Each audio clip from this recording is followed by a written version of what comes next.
let's get back into hard news. I hate it. We're having such a good time, and now we're going to fight. And now I'm going to make you fight again. But it's okay.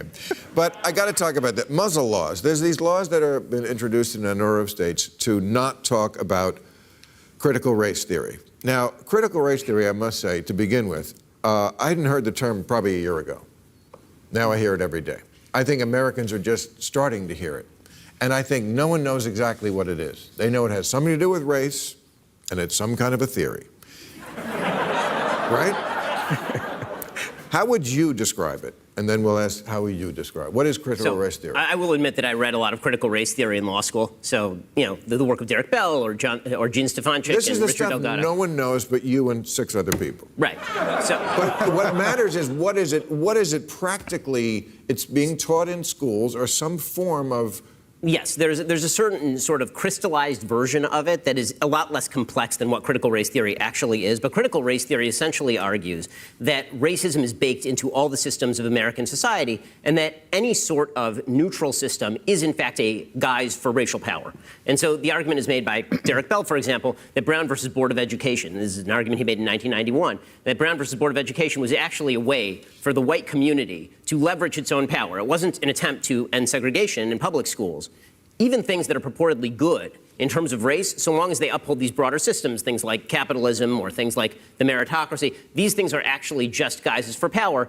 And so what that boils down to in sort of practical terms is all disparity equals discrimination. If you can see any stat where black people are underperforming white people, this means the system was set up for the benefit of white people and that white people have a duty to tear down these systems in order to alleviate the racism that's implicit in those systems. When it comes to schools, what this tends to boil down to is kids who are white have experienced privilege because the system was built for white people, and we have to change the standards. Right. Now, okay, well, so Malcolm, you tell me your definition. Oh, I agree with everything he just said. Oh, great. And I appreciate you being honest in defining of what it's like to be black American, right? That is, I mean, we're talking about a system. That's unfair. No, I'm just saying I agree with all of those suppositions because they are grounded in truth. Look, and the funny thing is, it's not just African Americans, right? It's also the Scalp Act of 1749, where for $300 modern you had to cut off the head or the hair of an Indian to prove that you've got them out of the way so they could settle. That's a little bit of American history that people should know about. The Chinese Exclusion Acts of the 1840s. These are things we don't talk about. That's not, I mean, that's not. It's not true that people don't talk about these things. We all did learn about. You don't want them talked about? No, that's not true either. You want to cancel them? No, Malcolm, I'm sorry, you're lying. That's lying. That's just lying. It is lying. I've personally talked about many of the things that you just mentioned. I define critical race theory by citing the actual authors of critical race theory, and you seem to be a pretty good beneficiary of the meritocracy because you have merit, Malcolm. So if you're going to criticize the meritocracy as an outgrowth of white supremacy, then you're going to have to tear down the system that you've succeeded in because you have merit, or do not have merit. You know, when my great-great-grandfather ran away from slavery to join the 111th U.S. Colored Troops and fight against the South, keeping human beings as slaves, he didn't think, you know what, in 150 years, my great-great-grandson's going to have to sit on stage and argue with a guy who thinks all that's bullshit. All right? All of what is bullshit? No. I'm just saying, Malcolm, there is no controversy. The controversy that's made up is people saying that this is being discussed, this is being taught in schools, and that kids should be kept away from it. That's not true. It's not even a real controversy. Malcolm, the 5th largest school district in America, Clark County, just decided that they were going to lower standards with regard to testing because they wanted to alleviate disparities in outcomes. That is an outgrowth of critical race theory. Can you draw a straight line to it? Yes. Really? 100%. Because when you say that the meritocracy is an outgrowth of white supremacy, and then you suggest that I'm somehow denying that slavery took place or that your great-great-great-grandfather was a hero because I'm saying that I want people tested when they are in school to see if they are good at school, then what you're purporting to push now is just nonsense. It's just sheer bullshit, Malcolm. It's just bullshit. No, but I think it's also a leap to say that he thought that was bullshit. Because that's not what it is. I mean, are we talking about 2021? Or are we talking about 1861? Because the point is, can we talk about 1861 and 2021? yes, we can. And You just did. I don't know who's against talking about history. Well, I mean, I understand that they want to, in Texas, they're talking about removing Yes. references to the Ku Klux Klan. They're talking about Right. removing. Well, I mean, come on. That's Texas. How can you watch Forrest Gump without even knowing who Nathan Bedford Forrest is, right? I mean, these are people who are historical figures who did bad things. No one is actually saying we want to go back and erase everything and restart and talk to you about these things. Critical race theory is a subject because the Republican right has made it a subject. No. No real school organizations are Malcolm, mandating this for kids. I hope every Democrat in America takes your perspective, I hope and they so will, too. and they will be shellacked at the polls.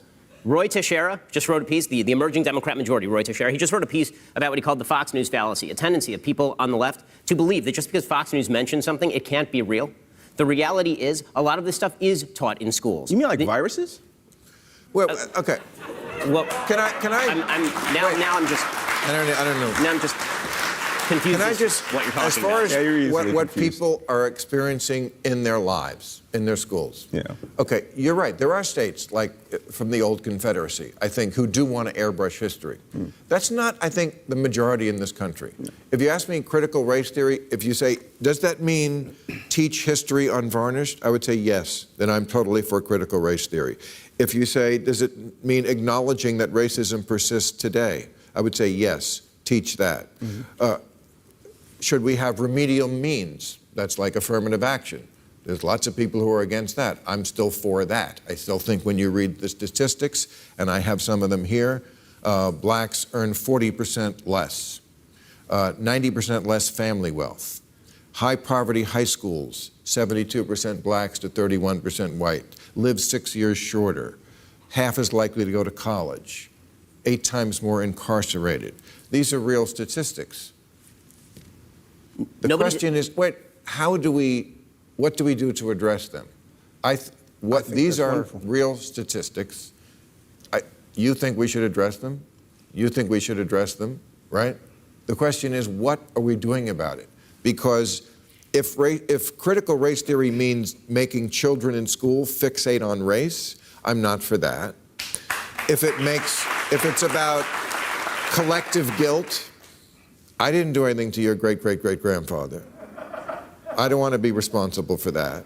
If it's about, a toxicity of just from being born white, if it's about dividing everybody into oppressor and oppressed and oppressor, I'm not for that. So there are things that are being taught and are going around that I'm not for, that if that was critical race theory, I wouldn't be for. I agree with you, and I don't think that's critical race theory.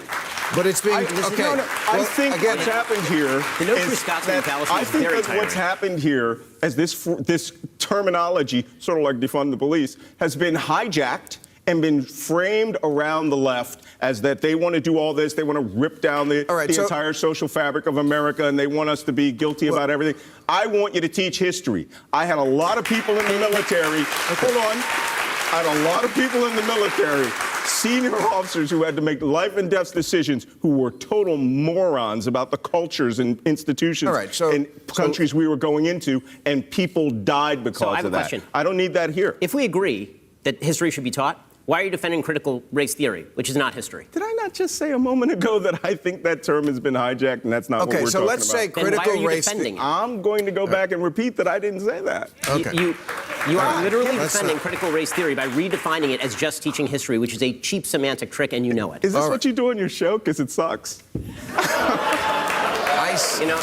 Malcolm, Malcolm, I appreciate that, but I'm sure I we will, have I will, I will comfort myself I'm sure tonight we by have a- sleeping on my bed made of money. I'm sure we have an adult. I'm sure we have another adult subject to talk about. Well, how about that Andrew Cuomo? I tell you, he's